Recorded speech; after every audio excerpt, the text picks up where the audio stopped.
अस्सलाम वालेकुम।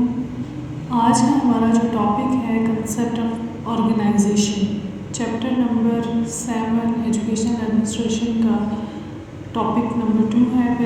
इससे पहले हमने कंसेप्ट ऑफ एडमिनिस्ट्रेशन को एक्सप्लेन किया, इसके लिटरल मीनिंग, इसकी डेफिनेशन और इसके जो एडमिनिस्ट्रेटिव प्रोसेस के कंपोनेंट्स हैं उनको हमने ब्रीफली एक्सप्लेन किया था अपनी पहली वीडियो में, और इसकी डिस्क्रिप्शन में उसका लिंक भी दे दिया जाएगा जो ऑलरेडी यूट्यूब पे अवेलेबल है आपके लिए।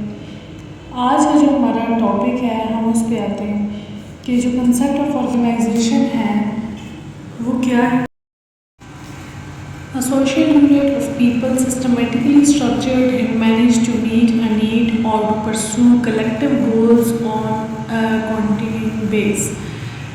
यहाँ पे जो कंसेप्ट ऑफ ऑर्गेनाइजेशन है, हम अगर जनरली देखें तो ऑर्गेनाइजेशन एक ऐसा इदारा होता है कि जिसके अंदर बहुत सारे लोग मिलकर काम कर रहे होते हैं और उसका जो एंड प्रोडक्ट होता है, उसका जो गोल होता है वो किसी एक गोल की तरफ ही सारे कलेक्टिव काम कर रहे थे। जैसे हम स्कूल को देखें तो सारा स्कूल मिलकर उसकी मैनेजमेंट, उसकी ऑर्गेनाइजेशन को रन करने के लिए लगे हुए होते हैं। लीडरशिप, मैनेजमेंट और जो स्कूल के सारे बाकी जो स्टाफ होता है वो एक ही गोल होता है कि बच्चों को हमने एजुकेट करना है।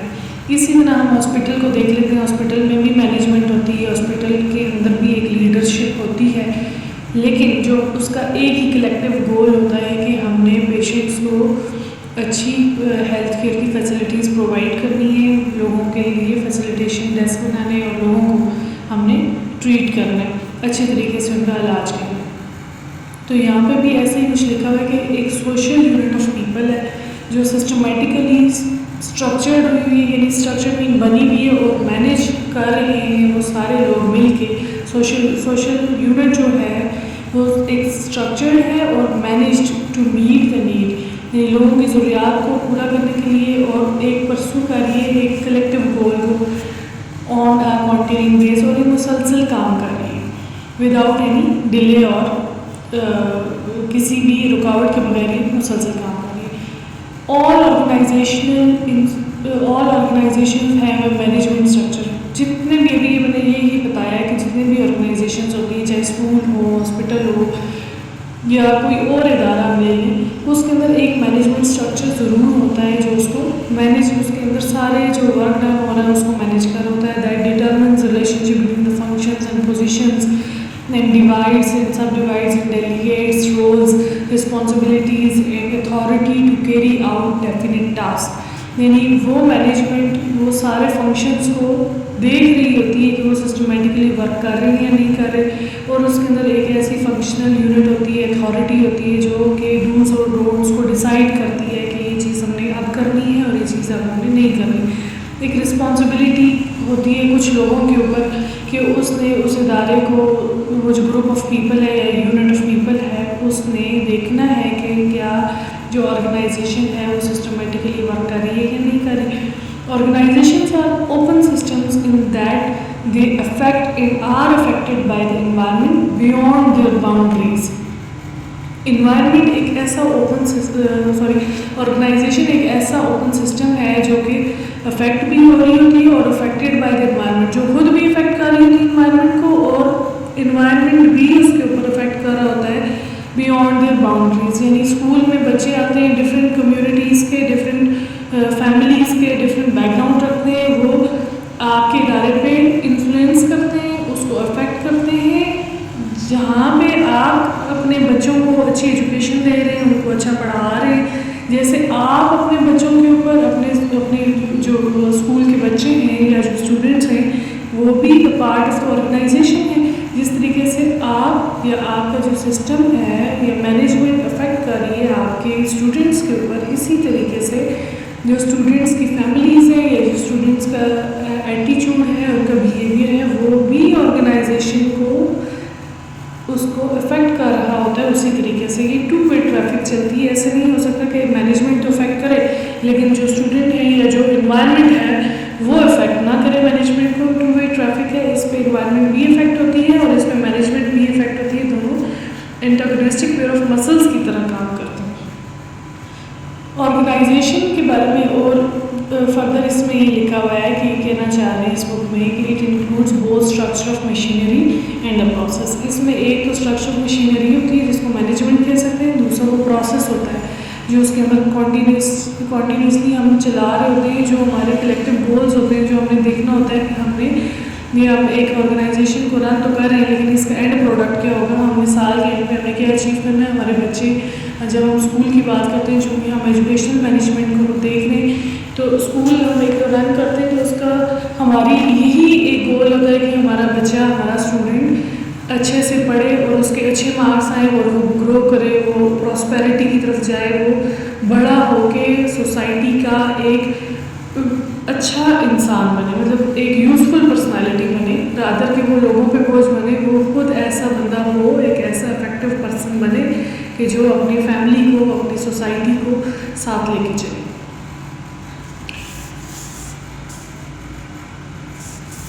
Organization as a structure is a pattern of relationship. It is positioning of workers through whom effect will flow. That is assignment of duties and responsibilities, the coordination and integration of activities of all the persons engaged in the pursuit, the tool of attaining the objectives. The person, places and things have to be so arranged that effort flows freely towards the desired goals, and this is the process of organizing. As a process of organizing means directing and controlling the relationship between the person and the persons, between the persons and their work. यही बात जो अभी मैंने explain की है, further यही कह रहे हैं कि जो हमारा डिज़ायर्ड गोल है उसकी तरफ हम फ्रीली कैसे मूव कर सकते हैं जब पर्सन्स के बीच में, प्लेसेस और थिंग्स के बीच में एक ऐसा सिस्टमेटिक अरेंजमेंट होगा कि वो एक दूसरे को कोऑर्डिनेट करते हुए, कंट्रोल करते हुए, डायरेक्ट करते हुए चलेंगी। एक उनके बीच में सिस्टमेटिक रिलेशनशिप होगा जो एक दूसरे को सपोर्ट कर रहा होगा आगे बढ़ने में, रादर के उनके आगे एक रुकावट बन जाए। वो एक दूसरे को सपोर्ट करते हैं, एक ऐसा रिलेशनशिप बना लेते हैं between the persons and person, यानी इंटरपर्सनल रिलेशनशिप। और जो उनका जो वर्क है, जैसे हम स्कूल की बात करते हैं तो स्कूल में वर्क क्या होता है कि हमने इम्पार्ट करनी है एजुकेशन, हमने एजुकेशन को देना है। तो जो टीचर स्टूडेंट रिलेशनशिप है इसमें सबसे इम्पॉर्टेंट यही है कि जब स्कूल के अंदर हम टीचर और स्टूडेंट का रिलेशनशिप होगा, उनका काम, उनकी एजुकेशन अच्छे से रन कर रही होगी तो हमारा स्कूल अच्छे से रन करेगा। School organization is the administrative expression of educational theory. Elsbree का ये कहना है, एक एजुकेशनिस्ट था, कि school organization is the administrative expression of school educational theory. Dewey का क्या कहना है जी? The school is a special environment. Dewey, जो जॉन डेवी है, जो बड़ा अच्छा रिसर्चर है, इसने एजुकेशन पे बड़ा काम किया है, ये इसके बकौल कि school is a special environment where a certain quality of life with certain type of activities and occupations are provided with the object of securing choice development along desirable lines। कि बच्चे की जो डेवलपमेंट है, बच्चे की जो आगे बढ़ोतरी का अमल है, उसकी जो ग्रोथ हो रही है, उसके माइंड की ग्रोथ हो रही है, वो डिज़ायरेबल लाइंस पे हम उसको चलाते हैं ताकि हम अपने जो हमारा जो गोल है कि हमने एक बच्चा एक अच्छा इंसान बनाना है, एक फ्रूटफुल ऑक्यूपेशन तक जो लेके जाना है। जॉन डेवी का भी यही कहना है कि एक ऐसा स्पेशल एनवायरनमेंट क्रिएट करना, एक ऐसा स्पेशल एनवायरनमेंट में एक ऐसा ऑर्गेनाइजेशन क्रिएट करनी कि जिसमें क्वालिटी ऑफ लाइफ को और जो सर्टेन टाइप ऑफ एक्टिविटीज़ हैं या ऑक्यूपेशंस हैं, वो हर चीज़ ऐसे सिस्टमेटिक डिज़ायरेबल क्रिएट की जाए कि जिसमें बच्चे की अच्छी ग्रोथ और अच्छी डेवलपमेंट हो फॉर फ्यूचर। ये आज का हमारा जो टॉपिक था कंसेप्ट ऑफ ऑर्गेनाइजेशन, जो कि पहला जो हमारा टॉपिक था 7.1, जो चैप्टर नंबर एजुकेशन एडमिनिस्ट्रेशन का चैप्टर टॉपिक नंबर 1 है, उससे ही रिलेटेड था। आज हमने इसको फर्दर एक्सप्लेन कर लिया। और नेक्स्ट हमारा जो टॉपिक है 7.3 थीरीज ऑफ मैनेजमेंट, इसको हम देख लेते हैं। Experts have presented different ideas for the successful running of organization. These ideas are called theories of management. अब यहाँ पे ये कहते हैं कि जो एक्सपर्ट्स हैं उन्होंने डिफरेंट आइडियाज़ दिए सक्सेसफुल रनिंग ऑफ ऑर्गेनाइजेशन, यानी ऑर्गेनाइजेशन को रन करने के लिए डिफरेंट थ्योरीज दी हैं उनको। इन्होंने डिफरेंट, चूँकि हर बंदे का माइंड डिफरेंट था, क्लासिकल मैनेजमेंट पर्सपेक्टिव्स या क्लासिकल मैनेजमेंट जो थ्योरी है फ्रेडरिक डब्ल्यू। हमारे पास सेकंड जो थ्योरी है वो है हमारे पास बिहेवियरल मैनेजमेंट थ्योरी, और ये पुट फॉरवर्ड की है by Elton Mayo. Third bureaucratic management theory by Max Weber, and fourth one X and Y theories of management by Douglas McGregor, and Z theory of management presented by William G. Onchi, professor at the University of California, Los Angeles। ये जो theories हैं इनको further explain करना है कि जो हमारी पहली साइंटिफिक थ्योरी ऑफ मैनेजमेंट की हमने जो टॉपिक अभी पढ़ा इसके बारे में, इसकी एक्सप्लेनेशन है कि फ्रेडरिक जो टेलर था उसने ये थ्योरी प्रेजेंट की थी, और इसने एक आइडिया दिया था कि ऑर्गेनाइजेशन को रन करने के सिस्टमेटिक वेज भी हैं। The principles of this theory are, अब इसने फर्दर जो प्रिंसिपल्स भी एक्सप्लेन किए कि all work should be done in limited time में काम होना चाहिए। The work done should be measured accurately. This aims at how a piece of work would be done efficiently. जब आप लिमिटेड टाइम में कोई काम करते हैं तो आपके अंदर एफिशिएंसी बढ़ जाती है, आपके काम करने की आपकी वर्क पावर बढ़ जाती है, क्योंकि आपके पास टाइम लिमिटेड होता है। आपको पता होता है कि मैंने 1 घंटे में ये काम करना है, तो आप अपनी स्पीड को इन्हेंस कर लेते हैं। तो इसी तरह जो फ्रेडरिक टेलर था इसने जो प्रिंसिपल्स दिए थे उसमें पहला प्रिंसिपल ये था कि जो काम है all work should be done in a limited time. ठीक हो गया। सेकेंड हमारे पास जो इसका प्रिंसिपल है थ्योरी का कि management should take responsibility for planning of work. सारा जो काम है उसकी प्लानिंग मैनेजमेंट करेगी। Workers should be made to execute the task. एक ऑर्गेनाइजेशन में थोड़े से मेंबर्स होंगे जो इसकी मैनेजमेंट का पार्ट होंगे, और आगे वर्कर्स काम करने वाले बंदे रख लिए जाएंगे जो इसको एग्जीक्यूशन तक ले जाएंगे। जैसे हम स्कूल की बात करें तो स्कूल के अंदर भी हमने देखा कि एक एडमिन ब्लॉक पाया जाता है जिसमें हमारा क्लरिकल स्टाफ होता है, हमारे प्रिंसिपल होते हैं और कुछ ऑफिस बॉयज़ होते हैं, रनर होता है, ये सारे वर्कर्स होते हैं, ये मिलके मैनेजमेंट को देख रहे होते हैं। इसी तरह जब हम हॉस्पिटल की बात करते हैं तो हॉस्पिटल के अंदर भी एक एडमिन ब्लॉक पाया जाता है, उसके अंदर भी ये सारे जो वर्कर्स होते हैं ये मैनेज कर रहे होते हैं चीज़ों को कि सिस्टमेटिकली रन करने के लिए। जब हम बैंक की बात करते हैं तो बैंक के अंदर भी एक छोटा सा कॉर्नर होता है जहाँ पे मैनेजमेंट सारी बैठी होती है जो लोगों को फैसिलिटेट कर रही होती है।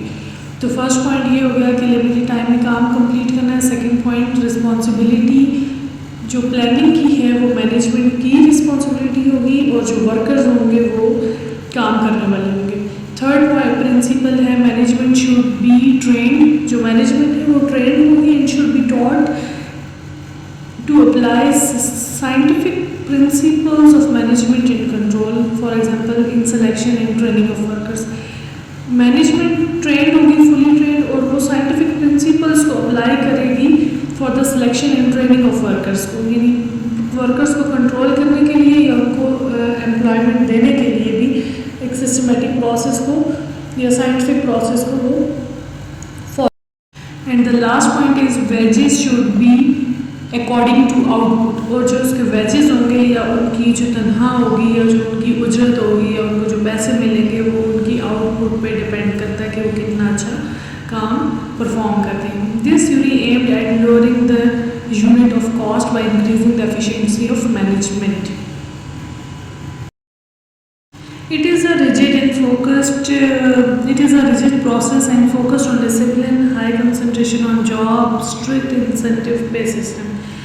ये जो सिस्टम है साइंटिफिक मैनेजमेंट थ्योरी का या क्लासिकल मैनेजमेंट परसेप्टिव्स में, इसमें फ्रेडरिक जो टेलर है, फ्रेडरिक डब्ल्यू टेलर, इसने 4 प्रिंसिपल्स जो जनरली दिए हैं कि काम जो है लिमिटेड होना चाहिए टाइम में, रिस्पॉन्सिबिलिटी मैनेजमेंट की होगी, स्टाफ मैनेजमेंट ट्रेंड होगी और स्टाफ को एम्प्लॉय करने के लिए या स्टाफ से काम लेने के लिए वर्कर्स की जो ट्रेनिंग है वो भी सारी साइंटिफिक प्रिंसिपल्स को अप्लाई करते हुए करनी है, और इनके जो वेजेस होंगे या जो इनकी पेमेंट होगी स्टाफ की या वर्कर्स की, वो उनकी आउटपुट पे डिपेंड करेगी।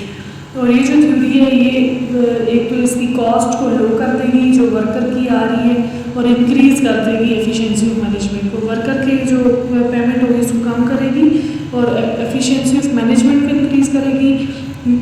इसमें ये कहते हैं कि ये एक रिजिड प्रोसेस है, फोकस्ड ऑन डिसिप्लिन, बहुत ज़्यादा डिसिप्लिन पे फोकस करता है, concentration of high concentration of job पे फोकस करता है, और इसमें स्ट्रिक्ट इंसेंटिव पे सिस्टम है। यानी स्ट्रिक्ट का मतलब है कि इसमें जो तनख्वाह के या जो पैसे की लेन देन है वो बहुत सख्त कवानीन से गुजर के सारा प्रोसेस होगा। अब जब हम बात करते हैं फ्रेडी कैपिटल, चूँकि वीडियो बहुत बड़ी हो चुकी है और फर्दर इसके टॉपिक्स की एक्सप्लेनेशन के लिए और थ्योरीज ऑफ मैनेजमेंट की फुल एक्सप्लेनेशन के लिए behavioural theory, bureaucratic theory, XYZ theories of management, ये सारी थ्योरीज ऑफ मैनेजमेंट अगले जो हमारी वीडियो आएगी उसमें एक्सप्लेन कर दी जाएगी। हमारे चैनल को फॉलो करते रहें ताकि आपको लेटेस्ट वीडियोस मिलती रहें। लाइक और सब्सक्राइब ज़रूर कीजिएगा और कमेंट्स में अपने रिमार्क्स भी दीजिएगा कि आपको हमारा चैनल कैसा लगा। Thank you.